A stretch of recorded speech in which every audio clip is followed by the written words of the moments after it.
Have a few rapid fire questions, చాలా quick గా ఉంటాయి అనమాట, అలాగే క్విక్ గా ఆన్సర్ చేసేయాలి. Okay, cool. షూట్ లో బిగ్గెస్ట్ కామెడీ సీన్ ఏంటి? Not in the reel, I'm asking about the real offset biggest comedy scene. Gopi bro మాకు ఒక ఫుడ్ వెహికల్ వచ్చేవాడు. గోపి బ్రో ఆర్టిస్ట్ క్యాటరింగ్ కుర్రోడు అర్థమయ్యేది కాదు కొన్నిసార్లు. అందరూ started calling him as food vehicle Gopi. Happy Gopi కాస్త ఫుడ్ వెహికల్ గోపి. అవునా? ఫుడ్ వెహికల్ వచ్చిందంటే ఆ గోపి గారు వచ్చారు. ఎందుకు ఫుడ్ తీసుకొచ్చేవాళ్ళ లేకపోతే ఫుడ్ తినేసి ఫుడ్ లో కంఫర్టబుల్ గా వచ్చాడు మమ్మల్ని ముందు పంపేసి. అవునా? సో మా నన్ను చెప్పని మేమంతా పొద్దున్నే 4ంటికి 3ంటికి లేచి స్నానాలు చేసి కార్లు ఎక్కి 2 గంటలు జర్నీ చేసి తీర్చుకొని వస్తే ఆయన ఆరామ్సే 11:30కి అట్లా రిలాక్స్డ్ గా లేచి అట్లా ఒక స్టెప్ అట్లా ఫుడ్ వెహికల్ లో పెట్టి తింటూ నీట్ గా ఆరామ్సే వచ్చాడు. ఇవన్నీ బిలీవ్ చేస్తారండి. నేను చెప్తాను, నా వర్షం చెప్తాను. ఆ టైంలో నాకు షూట్ లేదు. ఎందుకు షూట్ లేదంటే మీ ఇల్లు దగ్గరేమో అనుకున్నా. కాదు మేడం, ఎందుకు షూట్ లేదంటే గోపి పెద్ద ఆర్టిస్ట్ కాబట్టి డిస్టర్బ్ చేయకూడదు, కంఫర్టబుల్ గా చేయబోదు, కంఫర్టబుల్ టైమింగ్ పెడదాం, ఎండ ఎక్కువ ఉన్నప్పుడు పెట్టొద్దు, ఇట్లాంటి రూల్స్ అండ్ రెగ్యులేషన్స్ వచ్చేవి. నెక్స్ట్ అదే అవుతారు. మేము కంఫర్ట్ కోరుకుంటాడు. అవును, నేను చూసి నేర్చుకున్నా.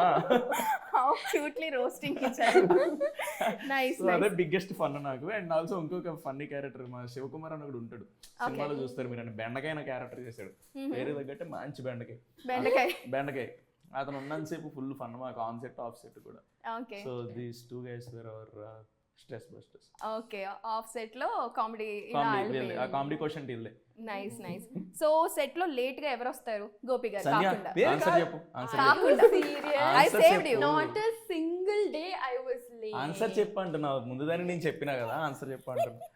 వంశీ అప్పుడప్పుడు కొంచెం. నేను ఓకే, మాకు అర్థమైంది కదండి. ఒక డైలాగ్ మర్చిపోతే ఎవరు కవర్ చేస్తారు? డైలాగ్ చెప్తున్నప్పుడు డైలాగ్ మర్చిపోవాలి ఎవ్వరు లేరు. అవునా? డైలాగ్ మర్చిపోయే ఛాన్స్ లేదు, మర్చిపోతాడు ఊరుకోడు. డైలాగ్ మర్చిపోయే ఛాన్స్ లేదు. పొద్దున్న లైట్ ఉన్నంతసేపు లైట్ లో కొట్టాలి, లైట్ పోయిన తర్వాత ఆర్టిఫిషియల్ లైట్లు పెట్టుకొని కొట్టాలి. ఎందుకు అంటే ప్రిపేర్ అయ్యి అలాగా full on prepared schedule timings. ఎందుకంటే అక్కడ లొకేషన్స్ కానీ ఇది కానీ ఒక స్కూల్ ఏదో తీసుకుంటే ఆ స్కూల్ చాలా తక్కువ టైంలో ఇచ్చారు, ఆ టైంలో కొట్టేయాలి అంతే. యాక్టర్స్ అందరూ very well prepared, very trained actors అందరూ.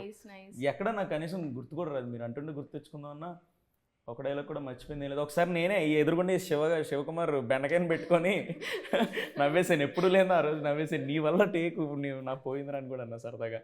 సో ఎవ్వరు అసలు డైలాగ్ మర్చిపోయి బచ్చి ఎవ్వరు లేరు.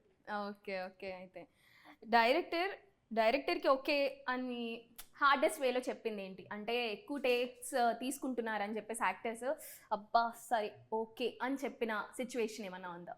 డైరెక్టర్, ఇప్పుడు నేను డైరెక్టర్, మీరు యాక్ట్ చేస్తున్నారు, మీరు చేస్తున్నారు, నాకు కావాల్సిన అవుట్పుట్ రాలేదు, but I still has to say yes okay అని చెప్పిన సిచువేషన్ కాంప్రమైజ్ అవ్వలేదు అసలు. లేదా? ఓకే, అంటే తను చాలా చిన్న ఏజే కాబట్టి చాలా ఈజీగా జడ్జ్ చేసేస్తూ ఉంటారు కదా, అండ్ అందరూ ఏదో ఒక సలహాలు ఇస్తూ ఉంటారు. సో తన పైన ఎక్కువ సెట్కి వెళ్ళిన తర్వాత ఇంకా అంత డిస్కషన్లు ఏముండవు. మీరు అన్నట్టు అంతమంది ఐడియాలు ఇచ్చేసి మైండ్ ట్యాంపర్ చేసేంత ఏమి ఉండదు. ఇఫ్ నేనన్నా ఇంత క్లోజ్ ఫ్రెండ్ అన్నా కానీ 1-2 సెషన్స్ ఇస్తా. If is okay he'll take, or else I won't say for the second time. Okay.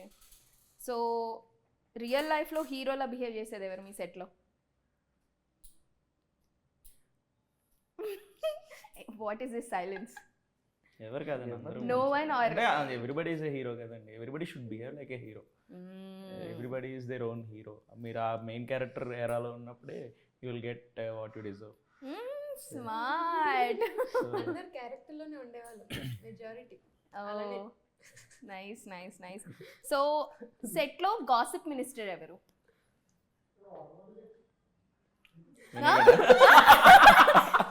చెప్పనట్టు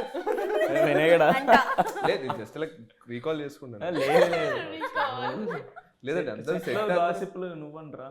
okay, అంటే అందరూ కూడా వర్క్ మీద కాన్సంట్రేషన్ ఉండేది. సెట్ లో గాసిప్స్ అనేవి, సెట్ లో గాసిప్ నువ్వంట గోపి. నేను అనలేదు, నేను జస్ట్ చెయ్యి పైకెత్తే నేను అంటున్నాను. నైస్. ప్రొడ్యూసర్ కి బీపీ తెచ్చిన సిచ్యువేషన్ ఏమన్నా ఉందా? లేవండి, ప్రొడ్యూసర్స్ అంత బీపీ తెచ్చుకొని అంత అరిసి టైప్ కాదు. How supportive they are? Supportive అంటే on a scale of 1 to 10 they are 100% supportive. అంత 90 ఎక్కువ, అవునా? అంత సపోర్టివ్. Very support.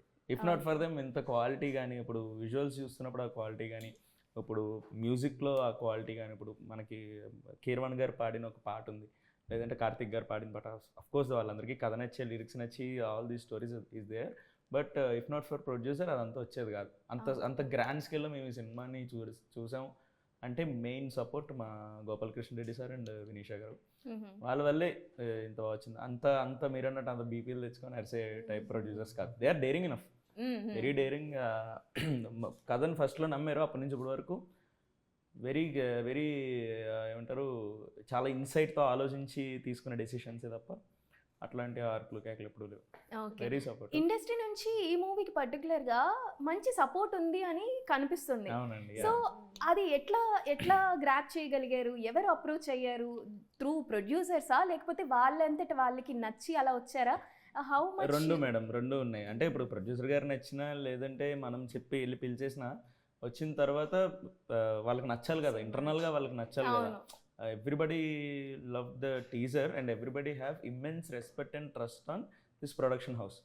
శ్రీచక్ర మీద ఉన్న ప్రొడక్షన్ హౌస్ మీద ఉన్న నమ్మకంతో మనకు ఆ రోజు టీజర్ లాంచ్ అప్పుడు మీరు చూసే ఉంటారు. ఆల్మోస్ట్ ఫస్ట్ సినిమాతో హిట్ కొట్టిన యంగ్ డైరెక్టర్స్ ఒక 7-8 మంది ఉన్నారు. వెంకటేష్ మహా గారు, యదువంశీ గారు మనకు ఆ డైరెక్టర్లు, ఇట్లా మన సత్యదేవ్ గారు హీరో గారు, అది కాకుండా మనకి తరుణ్ భాస్కర్ గారు, వీళ్ళంతా కూడా స్టేటస్లు పెట్టి వాళ్ళ లవ్ మాకు చెప్పారు. వీళ్ళందరి కామన్ పాయింట్ కూడా న్యాచురల్ ప్లేసెస్ కి వెళ్ళి సింక్ సౌండ్ తో అట్లాగా తీసుకొస్తూ ఉంటారు. సో వీళ్ళందరినీ ఒక ప్లాట్ఫామ్ లో చూస్తే బాగా అనిపించింది. ఇందులో ఎంత వరకు సింక్ సౌండ్ యూస్ చేశారు? మొత్తం సింక్ సౌండ్ అండి cinema. Total cinema sync sound. మేము అప్పుడు షూట్ చేస్తున్నప్పుడు మేము ఏమైతే కంప్లీట్ మూడ్లోకి వెళ్ళా, ఎమోషన్తో చెప్పిన డైలాగే మీరు థియేటర్లో వింటారు. That's amazing. అయితే చాలా ప్రిపేర్డ్ గా వెళ్ళారు మీరందరూ. అయితే నైస్ అండి, చాలా బాగా మాట్లాడారు.